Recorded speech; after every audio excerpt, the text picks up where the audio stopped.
এবার তোমার সংসারে বদনাম হয়েই ছাড়লো, তোমার এই মুখ পুড়িয়েই ছাড়লো। শুধু তোমার কথা বলছি কেন, আমাদের আমাদের মান মর্যাদা বংশের সমস্তটা চলে গেল। বুঝতে পারছো তো ব্যাপারটা অত সোজা নয়। তোমার ছেলেকে তুমি ফোন করেছিলে? ও, এখন আমার ছেলে হয়ে গেল কেন? তুমি ফোন করতে পারোনি? ফোন ফোন করে কি লাভ? ফোন করে কিছু হয়?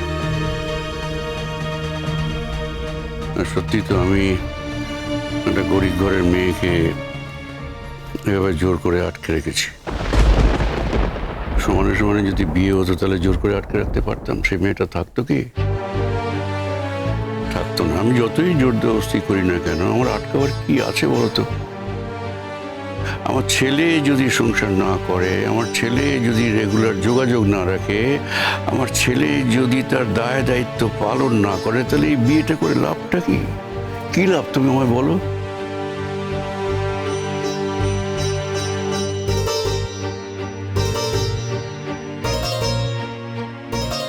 বিয়ে তো হচ্ছিল না, এরকম একটা বাড়িতে বিয়ে দিতে পারতো। কি ছিল ওদের? না না, সেটা তো কোনো কথা না। বিয়ে দিতে পারতো না, হয়তো গরিব ঘরে হতো, আমাদের মতো সংসারে হতো না, কিন্তু একজন স্বামী তো পেত। বাবা, বৌমা এত মুখ করলো, এত চোটপাট করলো, তাতে কি তোমার মাথাটা ঘুরে গেল নাকি? কি যে কথা বলো না, ভালো লাগে না। হ্যাঁ, আমার কথা তো ভালো লাগবে না। আমি কিন্তু অনেকবার বলেছিলাম চাকরিতে পাঠিও না, পাঠিও না। চাকরিতে পাঠালে আমাদের একেবারে সারি সর্বনাশ হয়ে গেল। এখন বলো, শঙ্খ আর মোহর জোর করেছিল? আমি তোমায় বলছি, শঙ্খ কিন্তু একবারও জোর করেনি। জোরটা করেছিল কিন্তু মোহর। ছিল তো আমার শাসন, ট্যাফও করতে পেরেছে। যেই বাড়ি থেকে বেরোলো অমনি ওর ডানাটা গজালো। বসের বাড়িতে এত রাত অব্দি থাকা, বস বাড়িতে গাড়ি নিয়ে পৌঁছে দিচ্ছে, তারপরে বসের মেয়ের সাথে এত আদিক্ষেতা কিসের গো? কিসের জন্য হয় সেটা তো বুঝতেই পারছো। আর আমরা সেটা সহ্য করবো বলো? চরিত্রহীন কোথাকার। চরিত্রহীন মেয়ে? তোমার ছেলে কি? এই শোনো, একটা ছেলে যা করতে পারে একটা মেয়ে তা করতে পারে না। সে কথাগুলো আর আজকের দিনে খাটে না। অবশ্যই খাটে। এখনো পর্যন্ত কিন্তু একটা ছেলে ছেলেই হয় আর একটা মেয়ে মেয়ে। একটা ছেলে যা যা করতে পারে একটা মেয়ে তা তা করতে পারে? ও সমস্ত ধ্যান ধারণা এখন চলে না, বুঝলে? আমাদের বাড়িতে ও সমস্ত ধ্যান ধারণা পাল্টাতে হবে। আর তাছাড়া ওদের হয়ে কথা বলার জন্য অনেক লোক দাঁড়িয়ে যাচ্ছে। কেউ দাঁড়াচ্ছে না, আমি তোমায় বলছি। ওই মোহর সবাইকে উস্কাচ্ছে। সমস্ত অশান্তির মূলে ওই ওই মোহর। আরে মোহরই ওই ইয়েকে, সুমনাকে চাকরি করতে পাঠানোর কথা ভেবেছে। ও তারপরে শঙ্খকে দিয়ে ব্যাপারটা করিয়েছে। শঙ্কর মাথাটা ধরে চিবিয়ে খাচ্ছে ও। ও শঙ্খকে দিয়ে তোমাকে সবকিছু বলাচ্ছে, আর সেই জন্যই আমার সংসারের এই সাড়ে সর্বনাশ হয়েছে। আমি কি বুঝতে পারি না সেটা? আর সর্বনাশ, সর্বনাশের এখনো কি দেখলে? দাঁড়াও, এরপর তোমার ছেলের বউ বিয়ের পিঁড়িতে বসবে, লোকের কাছে তোমার মাথা একেবারে হেট করে দেবে। হ্যাঁ, লোকে কি বলবে? তোমার বাড়ির বউ চাকরি করতে গিয়ে বসের সঙ্গে প্রেম করে বিয়ে করতে চলে গেছে। কেউ করবে না, একটা বিবাহিত মেয়েকে কেউ বিয়ে করবে না। সমস্ত ফুর্তি টুর্তি করা। ছি ছি ছি ছি ছি ছি, আমি ভাবতে পারছি না, এই তো আরো খারাপ। না গো, কি বলছো তুমি? ওই ছেলে বিয়ে করবে না মানে? ও ঠিক বিয়ে করবে। ওরও তো শুনেছি অনেকগুলো কেস টেস আছে, ডিভোর্স কেস। ভালো মিলেছে। আর কিছু না হোক, ও তো মেয়ের আয়া করে নিয়ে যেতে পারে ওকে। হ্যাঁ, আর লোককে বলবে আমার বউ, আসলে তো মেয়ের আয়া।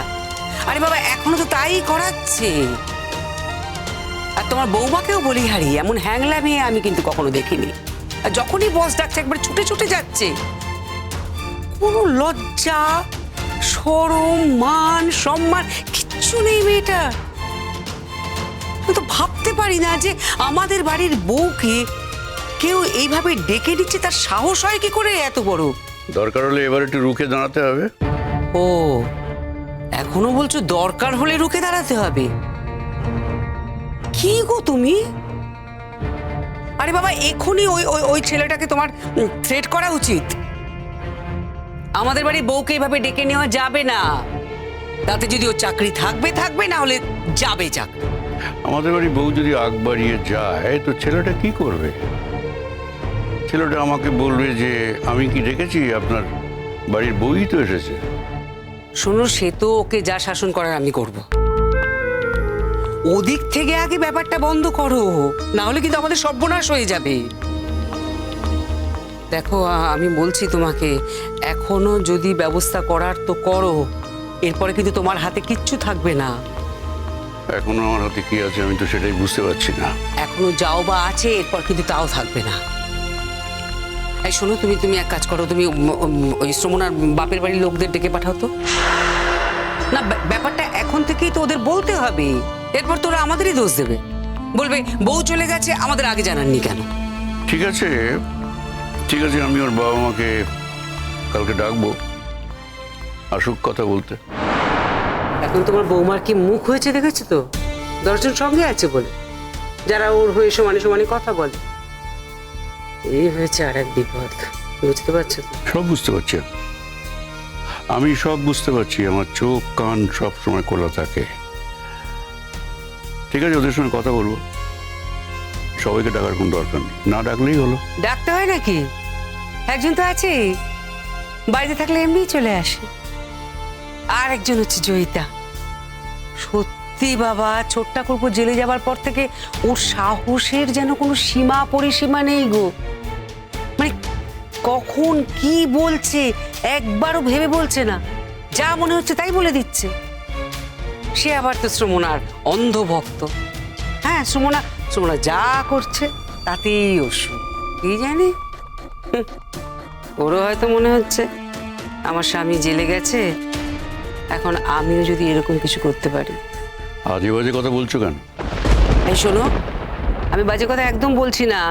এখন তুমি বলছো তো আমি বাজে কথা বলছি, পরে দেখবে তোমার জীবন এটা মিলে যায়, তখন আর বলবে না।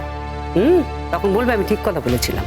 একদম আবোল তাবোল কথা বলো না। কিচ্ছু আবোল তাবোল কথা নয়। তা না হলে জয়িতা ওকে সাপোর্ট করে কি করে? জয়িতার তো ওকে শাসন করার কথা, ওকে তো বুঝিয়ে বলবে এ বাড়িতে এই চল নেই, তুমি এত রাত করে বাড়ি ফিরো না, বসের কাছে এভাবে যেও না আর কোনোদিনও। তা না, ওকে প্রশ্রয় দিচ্ছে, ওকে উস্কাচ্ছে। তা এইরকম শ্রমণার মতন মেয়ে এরকম প্রশ্রয় পেলে ও চুপ করে থাকবে?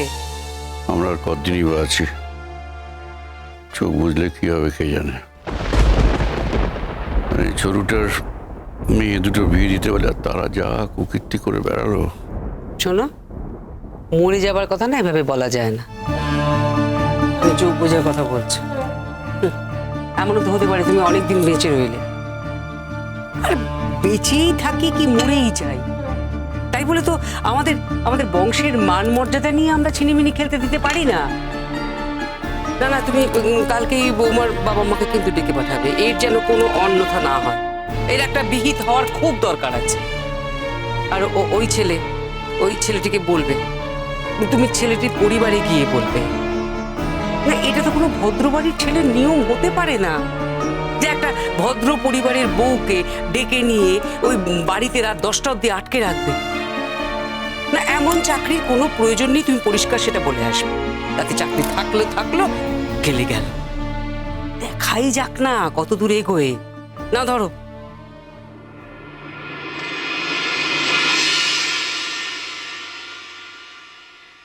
আসল কথাটা কি হলো? কি ছেলেকে ফোন করার কথা বলছো? করবো তো, দেখি আজকে একটা ফোন করবো। জানি না ফোন ধরবে কিনা, অর্ধেক সময় তো ফোনই ধরে না। ফোন ধরলে বলবো তোমার সংসার ভাঙছে, এসো একবার। বিয়েটা করে চলে গেলে সমস্ত দায়িত্ব আমাদের উপর। এখন একবার এসো, দাঁড়াও, কয়েকটা দিন থাকো অন্তত পক্ষে, তারপর সবকিছু দেখে শুনে চলে যেও। আরে বাবা, আমাদেরও তো বয়স হচ্ছে, আমরা তো বাবা মা তোমার, আমাদেরও তো দেখতে ইচ্ছে করে। দেখে এসব সব বলে আমি একটা ব্যবস্থা কিছু করব। তাই বরং করো। নতুন আলো একে ডাকে মোহ